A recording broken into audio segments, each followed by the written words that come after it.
بيكلي يقطع وبيشوط جامد، على فكره بيشوط جامد هدف الاول في المباراه. يقطع بيكلي الكوره بعد 8 دقائق، يتقدم بتروجيت بهدف من بيكلي. قطع كوره موجود. بصوا تمريره اتقطعت وعلى طول مساحه فدان هنا، وعلى طول واحد بتروجيت لا شيء. النادي الاهلي تمريره خطا زي ما حضراتكم شايفين كده، وياخدها على طول، يعدي من نجيب ويعدي، مفيش حد يقابل سعد سمير بره الملعب. ضربه ركنيه للنادي الاهلي اللي بيحاول انه يحرز هدف التعادل، واحرز هدف التعادل.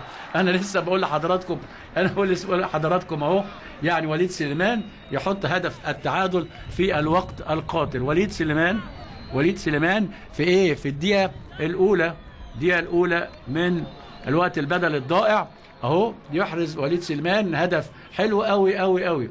وليد سليمان يحط الهدف. ادي الكره مرفوعه والكل بيتفرج، وعلى طول دماغ وليد سليمان في الزاويه البعيده عشان يتعادل النادي الاهلي بهدف لبتروجيت.